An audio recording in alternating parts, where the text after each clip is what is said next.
Magandang araw po sa iyo, Ma'am Robilyn Araz. Ito na po yung order mong sewing machine sa ating TikTok shop. So ito po yung free niyang transformer, yung foot control, bobbing at needle. So open po natin ito at ipapakita po natin sa inyo kung paano po natin siya isi-sit up, ma'am. Okay, napakadali lang po siya, ma'am. Panoorin niyo po siya na maigi kasi i-upload po natin ito sa ating YouTube channel para mapanood niyo po palagi, ma'am. So, unang-una po, ma'am, ito po yung saksakan natin. At dito po natin siya isasaksak, ma'am. Ayan, nakikita niyo po siya. Ayan, ganyan lang po siya, ma'am. Okay. Then, ito namang saksakan natin na outlet, doon po natin isasaksak sa regular outlet natin, ma'am. So, ganun lang po siya, ma'am. At ito naman po, saksakan dito naman po sa gilid dito. So, yun lang po yung unang step na gagawin nyo. Pangalawang step natin, ma'am, itong bobbing po natin, itatali muna natin yung sinulid natin para po tayo ay makapag-spoon ng sinulid sa ating bobbing. So, ayan po siya, ma'am. Sinasok ko po siya, yung sinuksok ko at itutulak ko po doon. Ayan. Ganyan lang po siya, ma'am. Yung second step po natin, ma'am. Okay? So, ganyan lang po siya. Then, apakan po natin yan. Ayan, oh. So, kagaling po siya. Spoon thread or pag magpupundo po tayo ng sinulid po, ma'am. Ganyan lang po siya. Sumunod naman po, ma'am, ilalagay natin yung sinulid natin ng mga battery size. Pwede po natin yun itaas. At ito pong bobbing natin na sample thread natin, pwede dyan na lang po siya, ma'am. Okay? Tapos, meron po tayong sabitan po doon, ma'am. Ganyan lang po siya.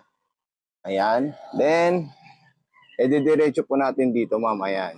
So, makikita nyo po siya, may maliit na biyak po dyan para sa tension or hiwa ng mga kanal-kanal. So, isasagad po natin siya.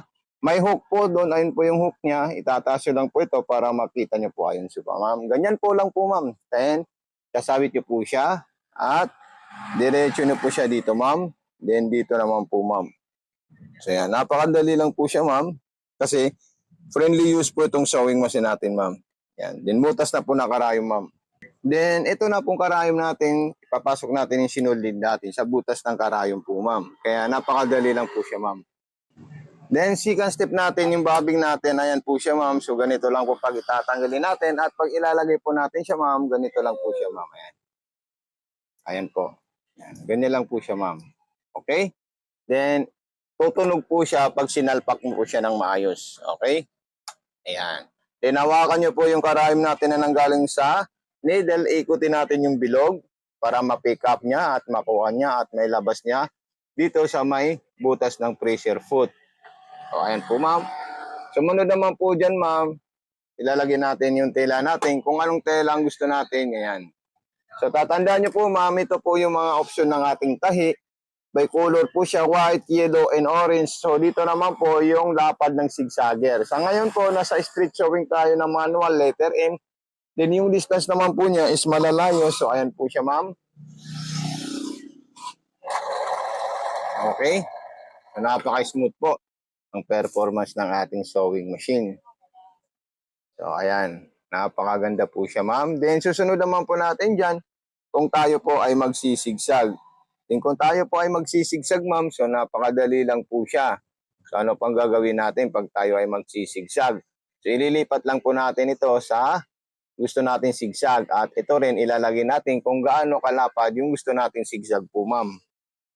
Okay, ma'am. So, ito po maglalagay po tayo ng sigsag na gusto natin at gawin nating masinsin. So, ayan po siya.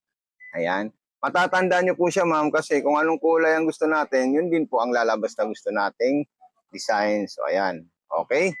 So, napakadali lang po siya, ma'am, gamitin. Napaka-perfect.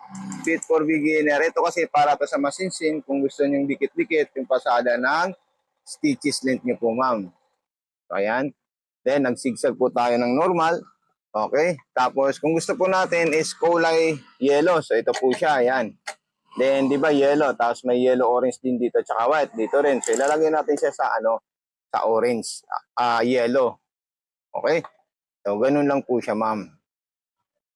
At kung may katanungan naman po kayo, pwede nyo po ako i-PM, ma'am. Anytime, pwede nyo i-PM para maalalayan ko po kayo kung paano nyo po gagamitin yung stitches na gusto nyo po, ma'am. Okay? So, ayan po siya, ma'am. Napakadali lang po siya gamitin, ma'am. At napaka-perfect po sa beginner po siya. Ibig sabihin, hindi po siya mahirap gamitin, ma'am. Okay, so ayan po siya. At napaka-smooth. Ito ang gusto ko dito, ma'am. Napaka-perfect po yung performance ng ating sewing machine. Solid na solid po siya, ma'am. Okay, so hanggang dito lang po, ma'am. So maraming salamat po sa iyo. God bless and more power po, ma'am. Ma'am, ito na po yung sewing machine mo. So ikakatuna po natin siya. Ayan na po siya, ma'am. Okay? Para may ship natin sa JNT. Maraming salamat sa iyo, ma'am. And sa po sa iyo, ma'am. God bless po. And happy po. Okay na? Okay. Salamat po, ma'am. Robilin Aras. So, shout out po sa iyo, ma'am. Ito na po, ma'am, yung sewing machine natin. So, ayan po siya. Ito nandito po, ito po yung kahoy niya. Naka-create po yan ng kahoy, ma'am. So, ayan po siya, ma'am. So, maraming salamat po sa pag-avail ng sewing machine sa Mato sewing machine sa TikTok account. Okay, so thank you so much po, ma'am. Pa-subscribe po, ma'am, yung YouTube channel natin, Mato Panumpang Vlog. Okay, so ayan po siya, ma'am. Thank you so much. God bless. More power po, ma'am.